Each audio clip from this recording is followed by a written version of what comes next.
Hey, salut à toi, j'espère que tu vas bien et que je te retrouve en pleine forme. Aujourd'hui, je te propose un format très simple puisque je n'ai rien préparé, je fais ça un petit peu à chaud.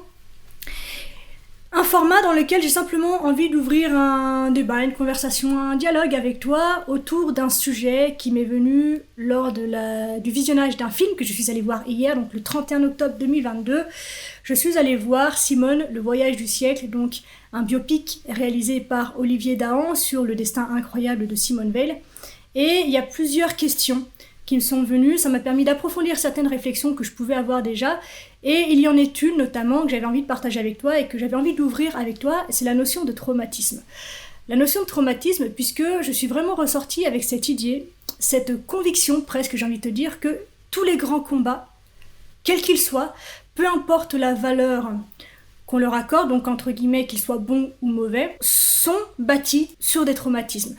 Trouvent en fait leur énergie, leur fuel dans des traumatismes. Et on peut vraiment parler du combat donc, de Simone Veil, en l'occurrence, on peut parler du combat de l'abbé Pierre, on peut parler des combats de Mère Teresa, on peut parler du combat de Martin Luther King, on peut parler des combats de Nelson Mandela, on peut parler des combats du Dalai Lama, on peut parler des combats donc, de toutes ces personnes illustres, mais on peut aussi parler de personnes qui ont fait parler d'eux pour des faits beaucoup moins glorieux. Donc on peut parler du Führer par exemple, parce que je vais être obligée de biper plein de trucs dans cet épisode, donc on va faire attention au vocabulaire.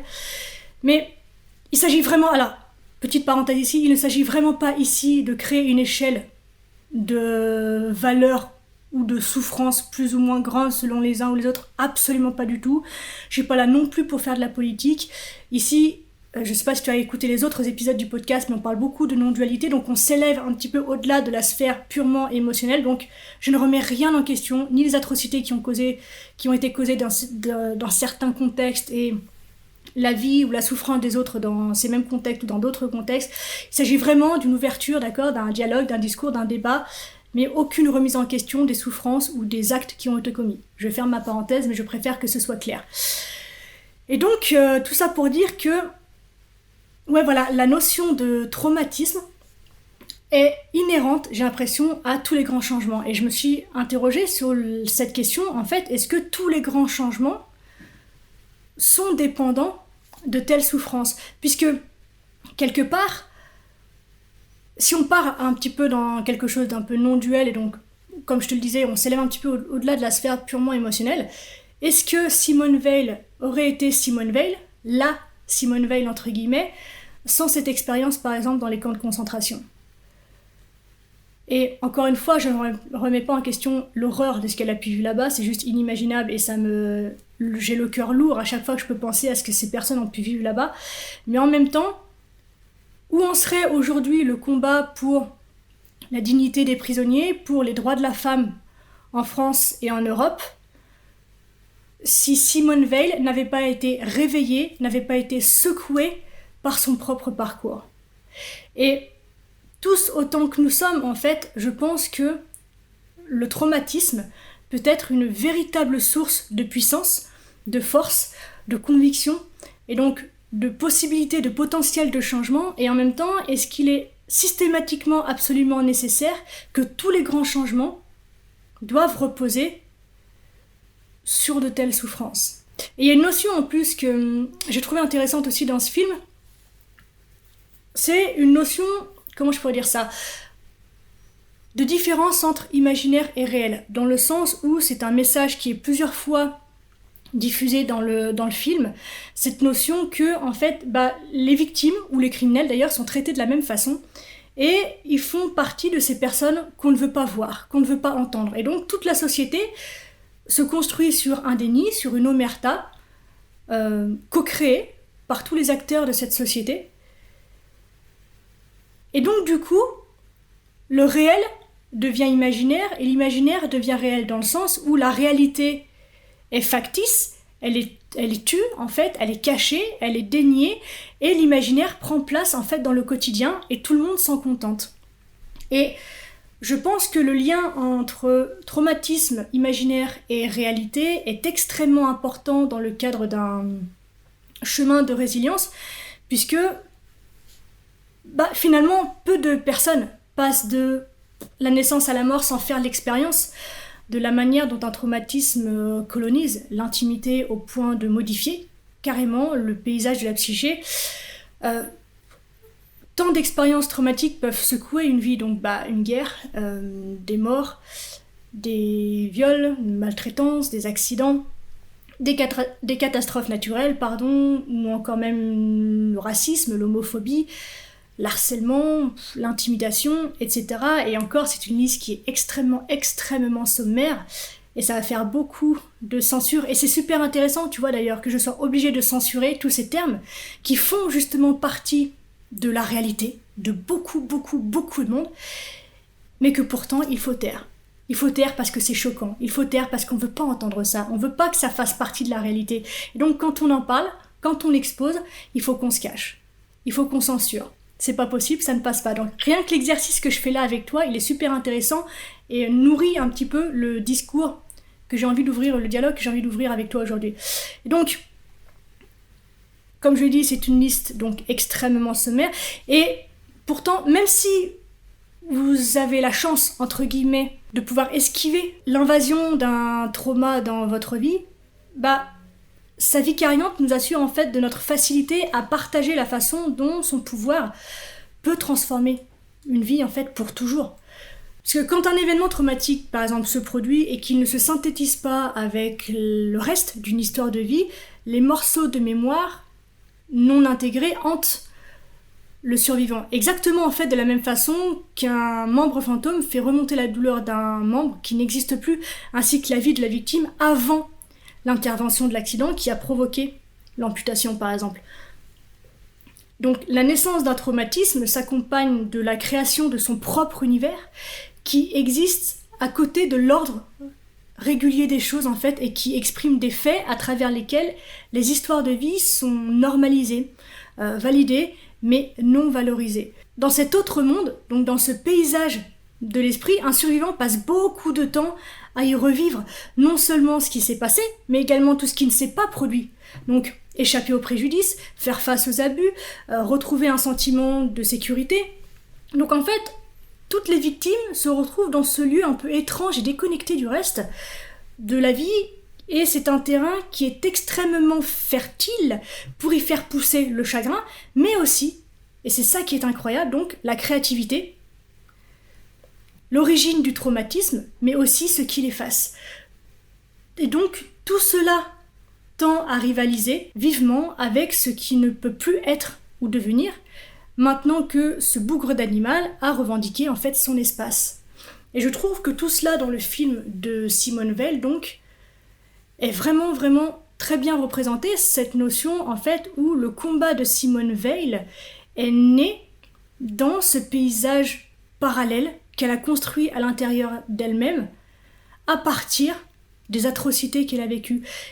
Et on peut vraiment se demander, en fait, vraiment si on prend de la hauteur, si on reste encore dans cette notion de non-dualité et de sortir de la sphère purement émotionnelle, comme je te le disais tout à l'heure, qu'en serait-il aujourd'hui de l'avancement de la question des droits de la femme ou de la dignité des malades, la dignité des prisonniers en France et en Europe, si Simone Weil n'avait pas vécu ce qu'elle a vécu? Est-ce que Simone Weil serait la Simone Weil si elle n'avait pas vécu ce qu'elle a vécu?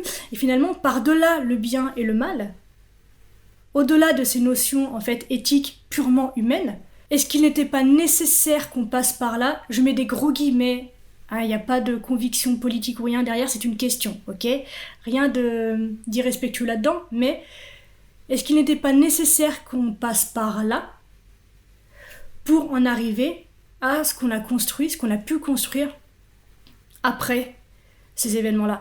Et on peut se demander aussi si ces événements-là n'avaient pas eu lieu, est-ce qu'on aurait trouvé d'autres moyens de parvenir à ce qu'on a construit aujourd'hui? Est-ce qu'il existe en fait une possibilité positive d'arriver à ce type de changement international en fait? Et donc je reviens à ma question de départ de est-ce que tout grand changement est nécessairement dépendant de tant de souffrance? Et pour en revenir en fait du coup à ces notions de monde imaginaire, en fait, de monde parallèle dans lesquels toutes les victimes de traumatisme s'épanouissent désormais, ces mondes imaginaires en fait ouverts par les événements traumatiques ne sont pas nécessairement pathologiques, donc ils ne sont pas nécessairement dévorants à un esprit autrement sain. Je pense qu'ils peuvent plutôt être considérés comme des réponses adaptées aux mondes sociaux profondément marqués par l'imprévisibilité, le danger, la cruauté, la solitude et la conscience de la mort.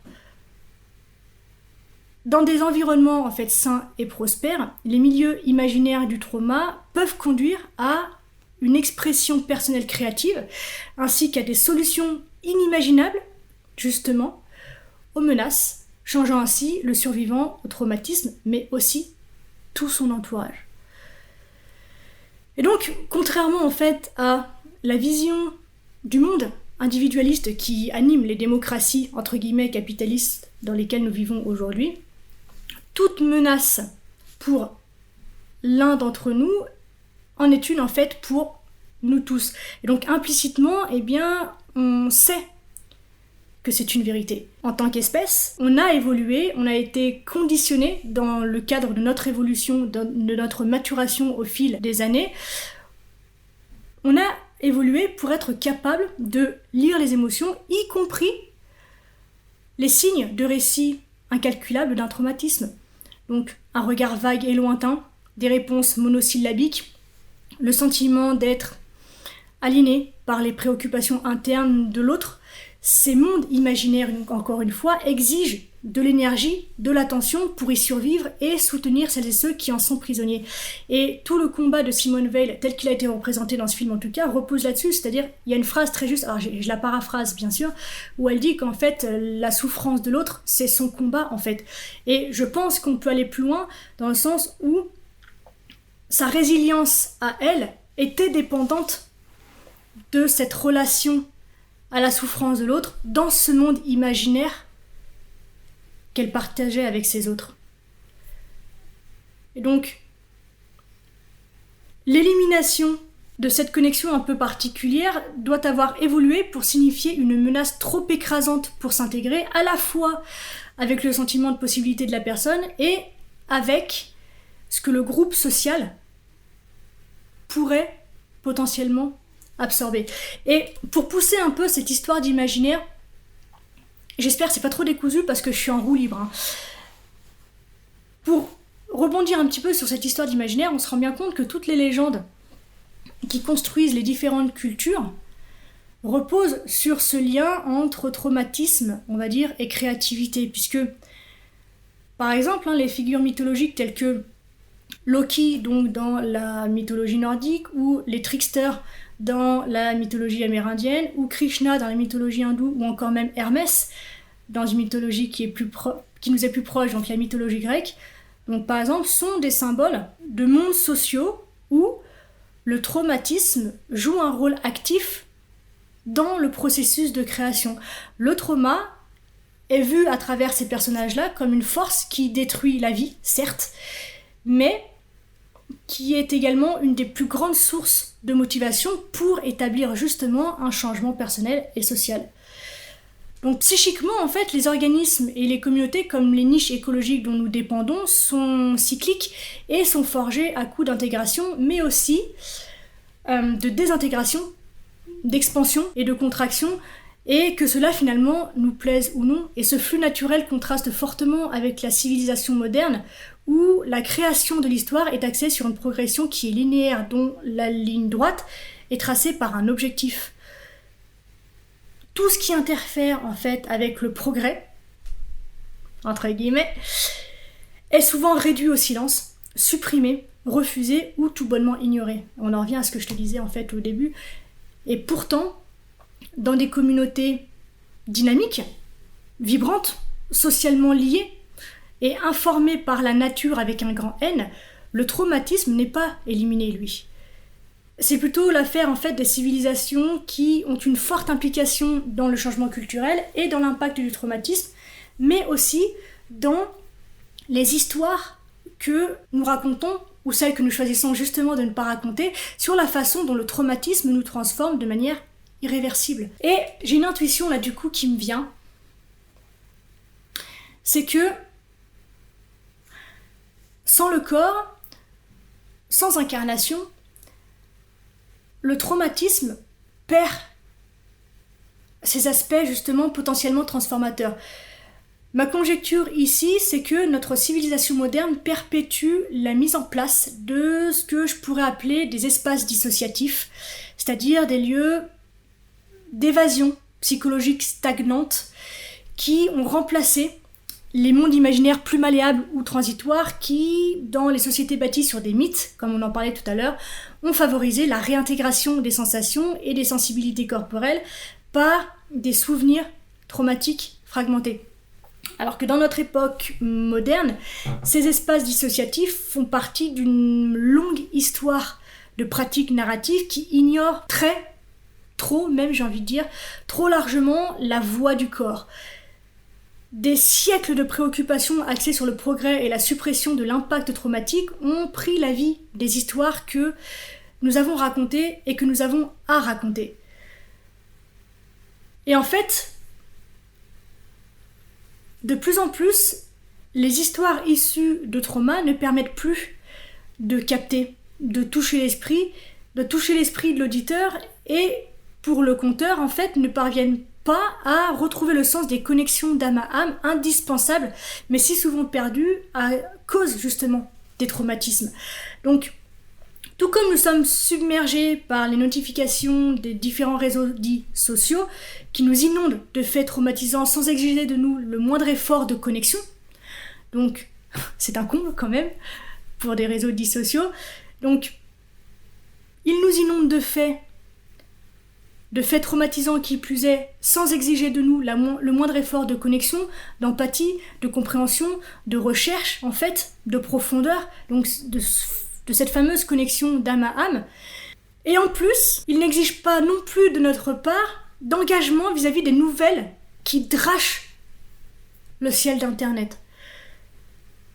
Ce que je veux dire par là, c'est que nos efforts pour intégrer l'histoire traumatique et vivre l'aventure de la transformation, en soi donc et en société, souffrent d'une déconnexion émotionnelle, sinon d'une lassitude, je trouve, de notre société, de notre capacité de compassion. Ouais, c'est ça. En fait, je te refais ma phrase. Nos efforts pour intégrer l'histoire traumatique et vivre l'aventure de la transformation, donc en soi et en société, souffrent d'une déconnexion émotionnelle, sinon d'une lassitude de notre capacité de compassion. Notre capacité de compassion est lasse, elle est inexistante, elle est blasée, elle en a plus rien à foutre, elle est en mode balèque. Et finalement, seules les images les plus horribles et les plus atroces reçoivent ce qui leur est dû en termes d'émotions, et encore, c'est pas toujours vrai, puisque c'est encore des émotions qui sont conduites, qui sont façonnées de toutes pièces. Il suffit de voir en fait tout le brouhaha qu'il y a autour de la série Dahmer, que je n'ai pas regardé parce que ça glamourise des connards, et moi ça m'intéresse pas de perdre du temps là-dedans, mais on voit bien en fait la façon dont la violence est utilisée, c'est marrant, pour nous détourner en fait de la violence réelle de notre quotidien. Et donc pour anesthésier notre capacité donc de compassion, notre capacité de connexion et notre capacité de transformation et de réalisation en fait. On se rend compte à quel point je pense que tous les gens qui sont là-haut ont compris l'incroyable pouvoir de transformation de la souffrance, et je pense qu'ils ont très bien compris également le pouvoir que eux pouvaient avoir en faisant usage de ces biais-là. Et donc, ils ont réussi, par l'émergence des réseaux sociaux, par l'émergence de la fake culture, à court-circuiter un processus naturel d'évolution qu'ils veulent empêcher pour garder en fait sous le pied la société dont eux ont envie, et donc dépourvus de toute possibilité de remise en question, de réflexion et donc d'évolution en fait. Et donc, est-ce qu'on peut finalement guérir d'un traumatisme ou tout du moins en apprendre quelque chose, changer à cause ou grâce à lui, sans y engager de la souffrance, de la douleur pour le corps? À travers cette lecture-là que je te fais, je consolide, je conforte cette idée, cette conviction que j'ai également que le corps en fait est la source de toutes nos émotions, en tout cas c'est lui qui les véhicule, c'est lui qui transmet le message. Et donc pour survivre dans ces espaces dissociatifs qui se créent lors d'impacts traumatiques, lors de l'impact même du traumatisme, c'est comme une météorite qui se crache, qui vient transformer, donc comme je te le disais, le paysage psychique de la personne qui le vit. Et donc, pour survivre dans ces espaces dissociatifs qui se créent lorsque l'impact du traumatisme est refusé ou ignoré, ce que nous imaginons, fantasmons et nous souvenons doit être reconnecté avec les émotions intenses générées par l'expérience traumatique qui ont conduit à la scission des mémoires avec la réalité initiale. Et donc ça signifie que il est nécessaire, à mon sens, de faire ce travail de reconnexion au corps.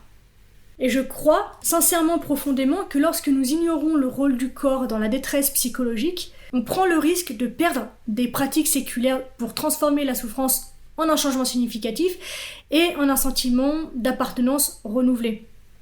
Au lieu donc de catalyseurs pour croissance personnelle et collective, nos mondes imaginaires vacillent continuellement entre submersion et extinction émotionnelle et s'indemnisent petit à petit jusqu'à nous couper de tout ce qui pourrait nous en sortir.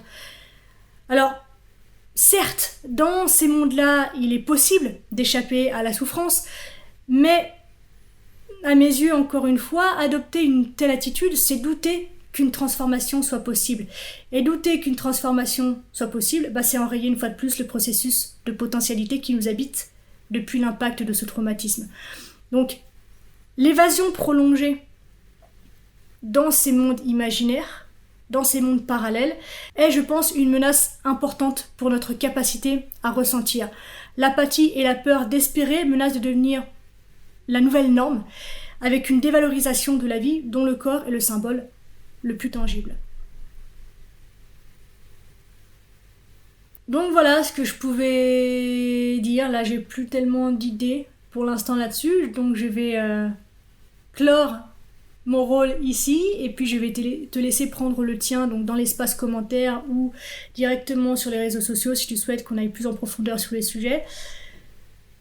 Je sais pas si tu l'as vu toi ce film, dis-le moi en commentaire, dis-moi si tu as apprécié ce que tu as pu retirer de ce film-là. Il y a plein d'autres sujets qu'on aurait pu aborder, mais cette notion de traumatisme en fait et de cette presque nécessité de la souffrance comme fuel en fait, comme source à tous les grands changements est vraiment une question qui est venue m'habiter même cette nuit, tu vois. J'en ai pas beaucoup dormi parce que ça m'a vraiment mené à une réflexion qui est très intéressante et que je te délivre là du coup ce matin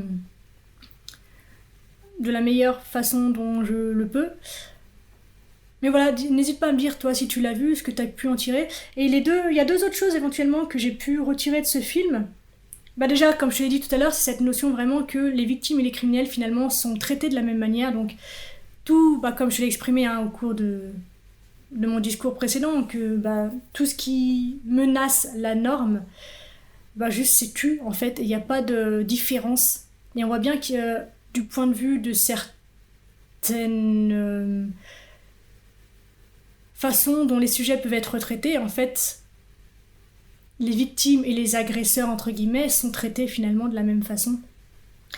Et un autre aspect super important, en fait, que j'ai pu relever dans ce film, et ça fait déjà une demi-heure que je parle, donc t'inquiète pas, j'ai pas développé ça, mais je pense que c'est important de te le glisser là, comme ça, pour le plaisir, c'est le lien indéfectible qu'il existe entre passé, présent et futur. Et dans cet univers en fait du développement personnel, il y a plein de psychologie pseudo-positive qui nous invite, qui nous encourage à nous débarrasser du passé, à ne jamais y retourner et à l'oublier en quelque sorte. Et je pense que c'est une grossière erreur de vouloir construire sa vie en oubliant le passé, puisque, comme je te le disais tout à l'heure, la réalité qui vient combattre l'imaginaire qu'on nous impose en fait au quotidien se trouve dans le passé.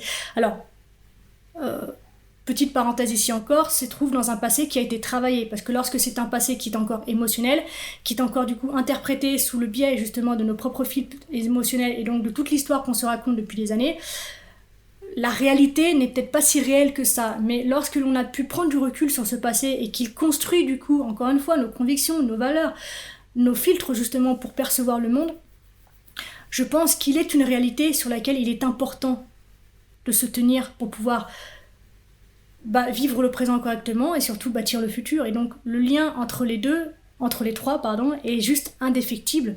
Et le présent fait le pont entre passé et futur.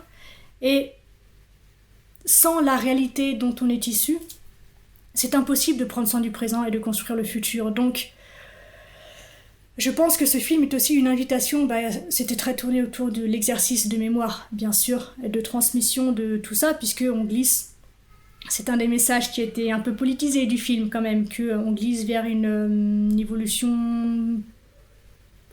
une belle évolution quand même de l'extrême droite, et donc avec tout le potentiel perçu que cela pourrait engendrer si donc l'extrême droite arrivait au pouvoir, mais je fais pas de politique, je vais pas développer ça ici, mais du coup voilà, je pense que s'appuyer sur le passé sans s'y noyer, avec suffisamment de recul et de travail pour pouvoir construire justement l'avenir de façon ancrée, de façon sereine, de façon solide et de façon juste justement, eh bien c'est important de pouvoir justement se reposer sur le passé.